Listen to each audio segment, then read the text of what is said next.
All right, folks, it's day 12. I've got a new self-isolation challenge for you, and this one's going to be a burner. Whether you are a beginner or even a CrossFit veteran, this workout's going to be tough. It's not going to sound tough until you actually start doing it. And I'm figuring about middle of the round, you're going to be pretty exhausted, especially if you decide to up your movements for this particular workout. So we're going to start with a description of the easiest, the most simple version of this workout. So here's what it is. It's going to look real easy when you look at it.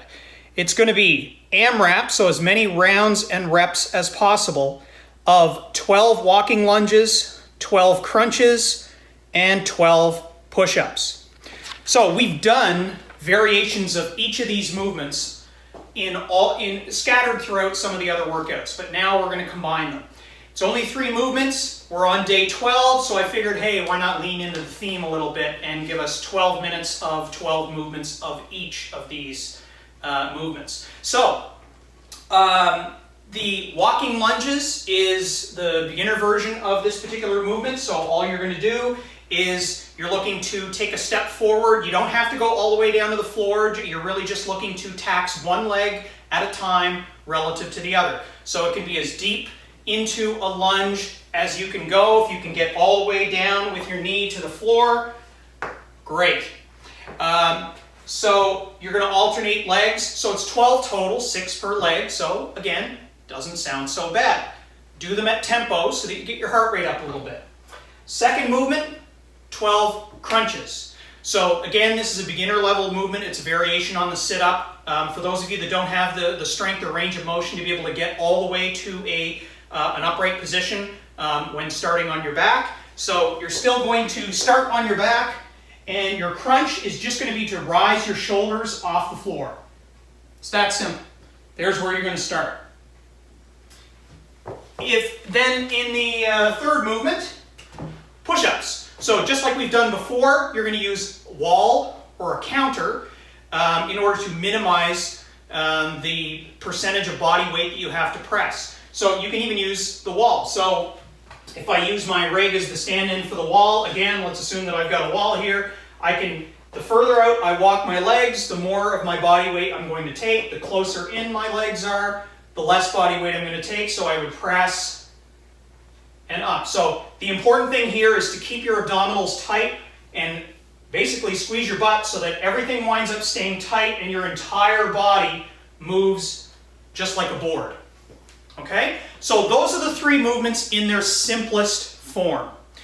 Now I'll talk about how you can scale these up to make them even more difficult, especially when you've got these movements combined with one another. So you've got a lower body movement, a middle body movement, and an upper body movement, one after the other for 12 reps of each for 12 rounds.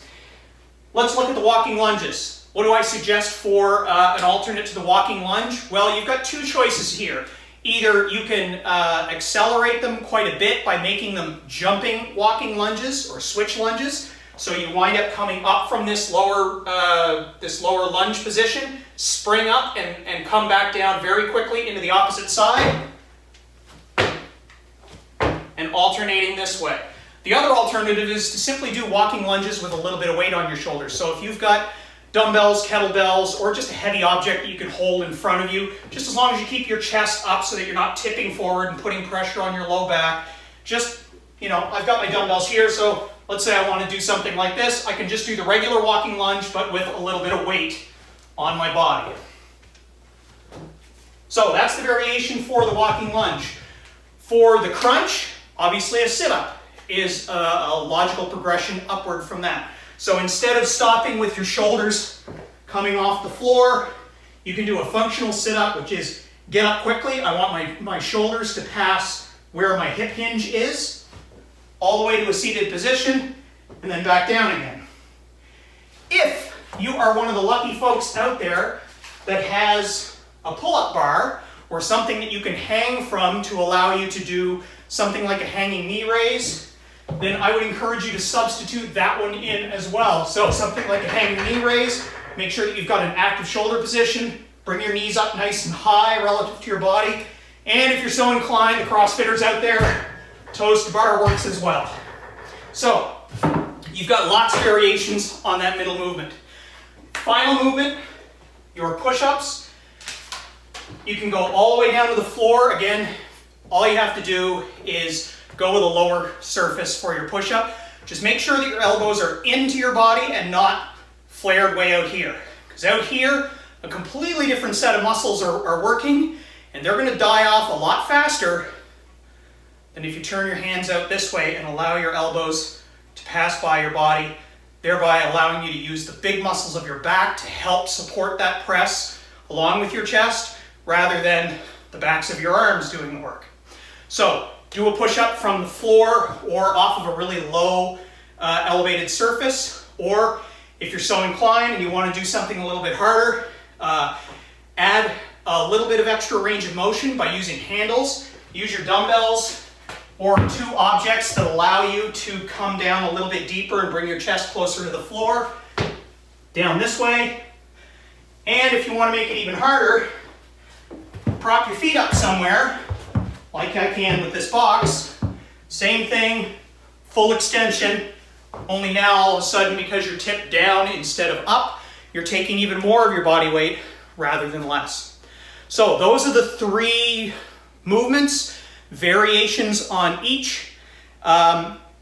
Make this one challenging for yourself. Pick whichever variation of the movement is most difficult for you for this one, and just slow your tempo down, because you're at this for 12 minutes. There's no reason to go out hot and do a ton of these movements super fast. Instead, I would suggest pick a tempo that you can really just chip away at, nice and slow, nice and even. Keep your tempo and try to hold it all the way through the 12 minutes. Be sure to take a break or two in between each round, something that allows you to get your breath back, maybe grab a little bit of water, whatever allows you to keep moving, just do that. So this is day 12, it's 12 minutes of work, 12 reps of each movement. It's gonna be a bit of a burn, so give it a try. Be sure to connect to me on social media. At BoxJumper over 40 is my handle on Facebook, Instagram, and Twitter. These workouts and a lot more information wind up being released that way, because I do host a podcast that's all about fitness and health. I'm working on getting the next interview, guest interview, in the next few days, so I hope to have a new episode of the podcast out next week, so be sure to watch for that. In the meantime, send me a little bit of feedback. Send me an email at info@boxjumper.ca to let me know what you think of these workouts. I've only got 2 planned left, but it doesn't mean that, this self-isolation thing looks like it's going to be lasting a little while longer, so I hope to be able to release some more workouts as well. And, let me know how things are going for you, whether or not this is really helping for you. I'm trying to make these workouts as accessible as possible. I think I've mentioned already before that I'm designing these with my mom in mind, and then I'm scaling them up for whoever else might be following along. So, give it a try, send me some feedback, and I'll be back tomorrow with another workout, lucky number 13. Talk to everybody soon. Thanks.